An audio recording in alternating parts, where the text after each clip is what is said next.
Marc, bonjour. Bonjour Vincent et bonjour à toutes et à tous. Alors, l'épidémie de coronavirus a fini par ébranler les marchés financiers qui ont décroché d'une quinzaine de pourcents entre le 19 et le 28 février. Et ce que vous prétendez, Marc, c'est que les investisseurs ne sont pas au bout de leur peine. La chute de la bourse sera durable. Ah bah oui, tout à fait, parce qu'en fait, alors d'ores et déjà, en début d'année, vous savez souvent, je parlais d'une bulle financière, une bulle boursière notamment, alors qui s'était dégonflée, qui commençait à se dégonfler. Puis en début d'année, on avait ce sentiment un petit peu d'aveuglement collectif, malgré le coronavirus, qui a évidemment commencé en Chine, mais la Chine, c'est quand même 40% de la croissance mondiale depuis une quinzaine d'années, et les marchés continuaient avec la morphine traditionnelle, effectivement, des banques centrales européennes, notamment, ou américaines, en se disant, on va continuer comme ça, et donc on ne voyait rien. Puis ça fait que ça arrive effectivement en Europe pour la prendre conscience des dangers et surréagir comme d'habitude, puisqu'on part d'une bulle. C'est-à-dire que, par exemple, quand il y a eu le SRAS en 2003, les marchés étaient très très bas, donc il n'y a pas eu trop d'impact. Les marchés ont baissé, mais pas beaucoup. Là, comme on part d'une bulle, évidemment, l'ajustement est beaucoup plus fort. Alors pourquoi il est durable? Parce qu'en fait, pour l'instant, on n'a que des effets d'annonce. On n'a pas encore des vrais chiffres. Alors ça commence à arriver, notamment en Chine, dans les enquêtes des directeurs d'achat. Oui, avec des résultats assez stupéfiants, des effondrements notables, tant dans l'industrie que dans les services. Exactement. Je vous rappelle, l'enquête, c'est très simple. Une barre à 50, au-dessus, c'est la croissance, en deçà, c'est le recul de l'activité. Là, en Chine, donc au mois de février... On est à 40 dans l'industrie. 40 dans l'industrie, 26 dans les services. Donc c'est du jamais vu, d'ailleurs, dans l'histoire de la statistique en Chine. Et donc, ce qui veut dire qu'évidemment, il va y avoir un très, très mauvais premier trimestre. Et là aussi, on aura les chiffres du PIB seulement... début avril, début avril, c'est ça, mi-avril exactement, donc on risque d'avoir évidemment une mauvaise surprise. Et ensuite, malheureusement, c'est arrivé en Europe, donc nous, pareil. C'est-à-dire qu'on va avoir des mauvais chiffres qui vont continuer de s'accumuler d'abord sur les données d'enquête, après sur le PIB, et enfin, troisième mi-temps, si je veux m'exprimer ainsi, on va avoir les résultats des entreprises, qui évidemment vont pâtir de tout ça. Or, ne l'oublions pas, la bourse, qu'est-ce qu'elle fait? Elle doit valoriser des résultats d'entreprise. Donc, s'il y a moins de croissance, voire s'il y a une récession, évidemment, les résultats des entreprises sont moins bons, et donc à ce moment-là, les marchés vont continuer, je dirais, de dégringoler. Bien sûr, il y aura des respirations, notamment liées à l'action des banques centrales, mais la tendance va rester baissière. Tendance baissière, mais est-ce que cette tendance baissière ne pourrait pas être contrée par l'intervention des banques centrales? On a vu la Fed... Alors on enregistre, on est le 4 mars, on a vu la veille, le 3 mars, la Fed baisser de 50 points de base ses taux directeurs. Il faut bien admettre que la réaction des marchés à cette décision est pour le moins mitigée. Est-ce que, en l'occurrence, ça ne signifie pas que le marché est en train de se dire, finalement, ces injections monétaires, à quoi elles servent? Moi, je pense surtout qu'il y a une grave erreur de la Réserve fédérale. Alors bon, de deux choses l'une. Soit effectivement la Réserve fédérale a des infos que nous n'avons pas. Donc là, il faut peut-être avoir peur. Effectivement, elle baisse comme ça. Je vous rappelle encore une fois le phénomène. On baisse de 50 points de base. Donc le taux maintenant, il est à 1,25, taux de la Réserve fédérale.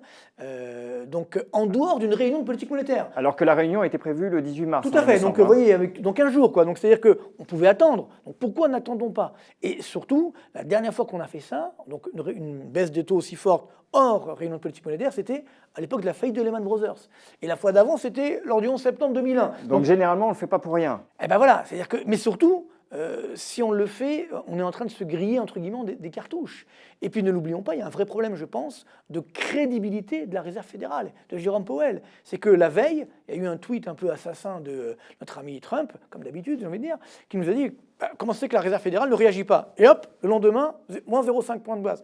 Je rappelle que la Réserve fédérale est indépendante du pouvoir. Donc ça, c'est un petit peu dommageable sur la crédibilité. Donc dans les deux cas, quoi qu'il arrive, c'est perdant-perdant. Oui, à minima, elle a perdu sa crédibilité. Et voilà. Et en plus, surtout... Et si ce n'est pas ce scénario-là qu'il faut retenir, ça veut dire que la situation est plus grave. Oui, mais alors, regarde, même si c'est le cas, il faut se garder des cartouches, justement, parce que ça marche comme ça, la politique monétaire. Effectivement, si on avait des taux d'intérêt à 5%, je dis OK, mais là, on était à 1,75, donc c'était quand même des taux relativement bas.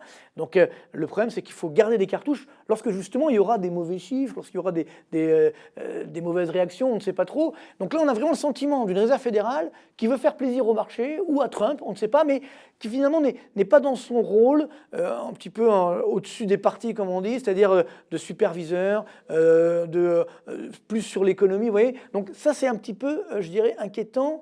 Et oui, ça montre que la Réserve fédérale, justement, est en train de perdre en crédibilité. Mais est-ce que ce n'est pas dû aussi au fait que la Réserve fédérale est bien consciente de la rentabilité réelle d'une bonne partie des entreprises américaines qui est faible et qui est maintenue légèrement positive ou à l'équilibre grâce à la politique monétaire très accommodante. Ben oui, mais c'est ça le On problème. ne voit pas les résultats des entreprises américaines progresser depuis 2014, en fait. Alors, bon, ça dépend lesquels, mais surtout En agrégé. Non, mais en le agrégé. vrai enjeu, c'est que cette politique monétaire, on est dans ce qu'on appelle, alors que ce soit aux États-Unis ou d'ailleurs encore plus en Europe ou au Japon, ce qu'on appelle une trappe à liquidité. C'est-à-dire que tout ce qu'on a injecté comme liquidité, je vous rappelle quand même les chiffres, hein, 4 000 milliards de dollars aux États-Unis de planches à billets, 3 000 milliards d'euros dans la zone euro, et on continue chaque mois de mettre 20 milliards dans la zone euro. Je ne parle même pas du Japon, où là les chiffres sont stratosphériques.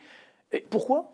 Pour une croissance avant même le coronavirus, qui reste très mal. Hein. Je rappelle qu'on était déjà en ralentissement, parce que ça aussi on l'a oublié, on met tout sur le coronavirus. Mais la baisse du PIB, elle a déjà commencé au Japon au 4e trimestre. Elle a déjà commencé en France au 4e trimestre 2019. Or, la liquidité est d'ores et déjà abondante. Exactement. Donc, encore une fois, cette image, elle est bonne. Trappe à liquidité. On met de la liquidité, mais ça ne fait pas réagir positivement l'économie. C'est juste pour alimenter la bulle. Sauf que maintenant, la bulle, évidemment, elle se dégonfle. Alors, on peut peut-être modérer ce propos en disant que tout de même, en baissant les taux, elle facilite les conditions de crédit et de financement des entreprises qui vont se prendre un choc de toute façon. Ça, c'est l'autre enjeu qui est très important, c'est qu'effectivement, aux États-Unis aussi, il y a eu des enquêtes des directeurs d'achat qui ont été relativement mauvaises. Donc la Réserve fédérale agit parce que les entreprises vont souffrir. Dans cette crise, malheureusement, tout le monde va souffrir. Faut pas, je pense qu'aujourd'hui, on a aussi une responsabilité, les économistes, les politiques, etc., de ne pas mentir. Il faut dire la vérité. Aujourd'hui, hein, j'ai ajusté mes prévisions sur la croissance mondiale. On est sur une croissance mondiale cette année de l'ordre de 1,6%, un plus bas depuis 2009. En espérant bien sûr que le coronavirus ne va pas muter, que ça ne sera pas plus grave que ce que ça l'est aujourd'hui. Mais néanmoins, c'est déjà fait. On va aujourd'hui avoir une récession mondiale malheureusement. Donc bien sûr, les entreprises vont souffrir, mais ne l'oublions pas, les crises sont aussi des phases d'opportunité. Donc il faut faire le dos rond. Mais ce qu'on attend justement des autorités monétaires, politiques, c'est justement quand ça va bien, d'avoir des cartouches pour les utiliser quand ça va mal. Donc c'est là où effectivement la Réserve fédérale, si elle grille trop tôt les cartouches, qu'est-ce qu'elle va faire effectivement après ? Alors, dans ce contexte, on peut se demander ce que pourra faire la BCE. Ah ben là c'est encore pire, parce qu'effectivement, on a les taux d'intérêt, le taux réfi est à 0%. Alors on nous dit qu'on va les baisser à moins 0,10 ou moins 0,2, je ne sais pas, on verra bien. Mais à quoi ça sert ? Vous voyez ce que je veux dire ? Alors bien sûr, il y a des entreprises qu'il faut aider, hein, c'est sûr, par exemple au niveau du remboursement des emprunts, par exemple, ou au niveau des impôts, par exemple, faire des dégrèvements, ou peut-être réduire le taux de TVA dans certains secteurs d'activité. On va aider bien sûr les entreprises. Mais encore une fois, la difficulté, c'est qu'aujourd'hui, si vous mettez trop de liquidités comme ça, que ça ne sert à rien, vous grillez vos cartouches. Et donc quand ça ira vraiment plus mal, on ne pourra pas forcément relancer la machine. Non, je pense que la vraie arme, il n'en reste plus qu'une, c'est l'arme budgétaire. Et c'est là où moi j'ai très souvent dit ici même, notamment, mais ailleurs aussi, qu'on avait trop de dépenses publiques. Alors souvent on m'en veut quand je dis ça, mais c'est une réalité justement. Pourquoi ? Parce que même quand ça va bien, on a une dette publique à 100% du PIB et des dépenses publiques à 56% du PIB. Quand ça va mal, qu'est-ce qu'on fait ? On va encore augmenter. Ok, mais jusqu'où ? Alors on dit oui, les taux d'intérêt sur la dette publique sont négatifs. D'accord, mais la dette, il faudra quand même la rembourser. Donc lorsqu'il y aura l'après-crise, parce qu'il y aura l'après-crise, comment va-t-on faire ? Vous voyez, ça, c'est extrêmement dangereux. Hein. Donc, on a une situation aujourd'hui où on ne veut pas voir la réalité. Et donc, c'est pourquoi c'est important d'avoir des dépenses publiques efficaces. Alors, ce qui, malheureusement, n'est pas le cas aujourd'hui. Certains suggèrent parmi les solutions possibles, ou en tout cas les médecines à suggérer, des baisses d'impôts. Mais on se pose la question tout de même de l'opportunité de baisse d'impôts sur les sociétés, en l'occurrence, alors que les sociétés ne vont plus faire de résultats. Voilà, oui, c'est pour ça que je parlais tout à l'heure plutôt en amont, sur la TVA ou sur l'impôt au niveau de la production, avant même qu'on fasse effectivement des profits, parce que s'il n'y a pas de profit, ça ne sert à rien. Donc, puis il ne faudrait pas que l'administration fiscale soit trop sur les entreprises, vous voyez, au niveau des contrôles fiscaux, etc. Voilà, il faut un peu leur laisser, je dirais, un bol d'air aujourd'hui, mais il ne faut pas non plus mentir. On va avoir une situation un petit peu difficile. Maintenant, c'est là aussi où malheureusement, on va avoir les bonnes entreprises et puis les moins bonnes. On connaît beaucoup d'entreprises zombies, entre guillemets, qui sont restées en vie parce que justement les taux d'intérêt très très bas. Ben là, on va voir justement celles qui vont rester. Et c'est là où, c'est pourquoi il faut toujours développer des stratégies anti-crise dans les entreprises. Comme ça, quand la crise arrive, celles qui sont offensives, qui ont les bonnes stratégies, elles vont résister. Et malheureusement, elles seront plus résilientes. Elles rafleront la mise par rapport à celles qui n'auront pas fait les bonnes stratégies. Et donc l'économie, c'est cyclique. Donc ça, il ne faut pas avoir peur des crises, mais il ne faut pas mentir non plus, dire non, tout ira bien, etc. Et là, effectivement, ce dégonflement de bulles va produire des effets, c'est inévitable. Est-ce que, si on raisonne à plus long terme, on pourrait assister à un mouvement de relocalisation d'une partie de l'activité qu'ils étaient déportés donc Alors, dans des pays comme la Chine. Moi, si vous voulez, j'ai déjà évoqué, Et principalement en Chine, pour ce qui est de l'activité industrielle. Mais pas seulement. Je pense, pour moi, ce coronavirus, cette crise en tout cas, est équivalente à ce qu'on a un peu vécu après le 11 septembre 2001 ou après Lehman Brothers. C'est un changement de paradigme économique mondial. C'est-à-dire après le 11 septembre, là, on a changé la vision sur la sécurité mondiale. Ensuite, on a eu cette vision sur la finance avec la faillite de Lehman Brothers. Donc, on a changé de paradigme d'un point de vue financier. Et là, on revient également sur un changement de paradigme au niveau de ce qu'on appelle la mondialisation. C'est-à-dire qu'on va devoir mettre peut-être plus de normes sanitaires, peut-être mieux raisonner, peut-être aussi, espérons-le, faire de la relocalisation. Il faut repenser la chaîne d'approvisionnement mondiale. Mais ça va prendre du temps. Ça va prendre du temps. Et puis surtout, ça va générer un petit peu d'inflation. Il ne faut pas l'oublier, parce qu'il va falloir relocaliser, etc. Puis on a un problème, nous, en France. C'est quand même si on veut relocaliser, par exemple, je ne sais pas, l'industrie informatique, par exemple. Comment faire un ordinateur en France? On n'a pas les moyens de le faire aujourd'hui. Alors, peut-être qu'on le fera plus tard, mais ça va prendre du temps. Et puis, l'éducation nationale, on n'a pas formé assez dans l'industrie. On a oublié l'industrie, alors que ça fait partie, effectivement, justement, de notre économie. Donc, tout ça, c'est à la fois des bonnes nouvelles, mais ça va également prendre du temps. Je pense que les plus grands perdants, d'ailleurs, ce seront plutôt les pays émergents, et notamment la Chine. Je rappelle que la Chine, son PIB, donc sa richesse hors inflation, a augmenté depuis 1980 de 3200%.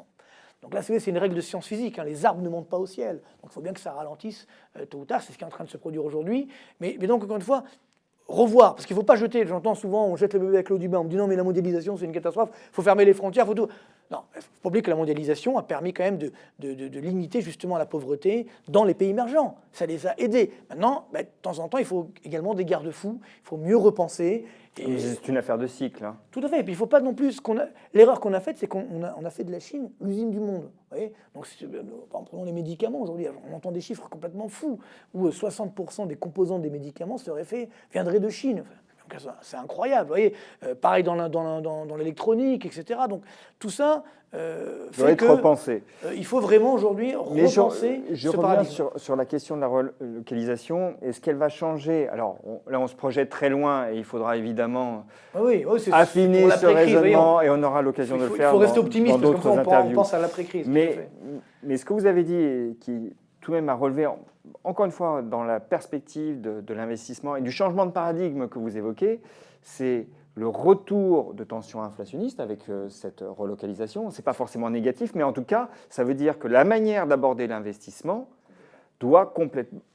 changera complètement dès lors que cette relocalisation se manifestera. Vous savez, j'ai envie de dire, à toute chose, malheur est bon. C'est-à-dire que finalement, bien sûr, j'espère qu'on va sortir de cette crise assez rapidement et qu'il n'y aura pas de dérapage ou que le virus ne va pas muter, etc. Mais c'est vrai que là, dernièrement, on avait un monde complètement fou. C'est-à-dire, on investissait dans n'importe quoi, ça flambait, n'importe comment, c'était presque trop facile. Il faut retrouver le bon sens. Et je pense que cette crise peut effectivement nous aider à retrouver le bon sens, l'importance de la vie finalement, parce que c'est un peu ça également, des relations, entre guillemets, entre pays, entre entreprises, entre citoyens, et donc finalement avoir toujours cette image de bon sens. C'est-à-dire qu'il faut garder une économie qui soit quand même, je dirais, du moins des marchés qui soient plus proches de l'économie, qui ne s'envolent pas comme ça n'importe comment. Et très souvent, vous voyez, tous les 10-12 ans, je l'avais dit ici il y a quelques mois, tous les 10-12 ans, on a une crise. Parce que c'est presque un phénomène naturel. De respiration. Une crise où on retrouve ses esprits. Parce qu'à chaque fois, c'est la même chose. Il y avait la bulle Internet, on dit, c'est formidable, la bulle Internet, .com, ça vaut de l'or. Puis on a vu que c'était une révolution technologique, mais qu'il y avait quand même pas mal, je dirais, d'entreprises qui ne valaient pas grand-chose. Après, on nous a fait les subprimes, les six caves monétaires dynamiques, c'est formidable. Mais, voilà, là on a vu la même chose. Là pareil, les GAFA, tout ce qui est graphite autour, on a les licornes valorisées, certaines, il y en a de 250 dans le monde qui étaient valorisées $1 milliard chacune, qui n'ont jamais gagné un centime. Non mais c'est normal, on nous dit, c'est normal. Non mais voyez, et là on est en train de se dire, attendez, tout ça c'est donc c'est une reconnexion réelle. Donc ces crises, malheureusement, c'est dur à vivre, bien sûr, mais ça nous permet de nous reconnecter, je dirais, à la réalité. Et encore une fois, de rappeler l'importance, je dirais, de l'être humain et de l'investissement, de l'innovation. Voilà. Ça c'est effectivement des vecteurs positifs pour sortir de la crise. Alors, vous nous avez dit que la correction serait durable. On arrive au terme de cette émission. Vous pouvez nous préciser l'ampleur Alors bon, évidemment, pour vous? encore une fois, je me place dans une situation où je l'espère vraiment, ça ne va pas déraper et que bon, d'ici quelques semaines ou quelques mois maximum, on sera sorti de cette épidémie. Donc ce qui veut dire que malgré tout, on a eu moins 15%. Les moins 15%, c'était pour moi le dégonflement de la bulle, donc qui correspondait effectivement à une reconnexion au ralentissement économique. Sauf que maintenant, c'est plus seulement un ralentissement mondial, c'est une récession mondiale. Donc on peut encore avoir moins 15%. Donc au total, moins 20 à moins 30, avec évidemment néanmoins des phases de rebond, des phases de rattrapage. Et j'espère qu'on se reverra bientôt.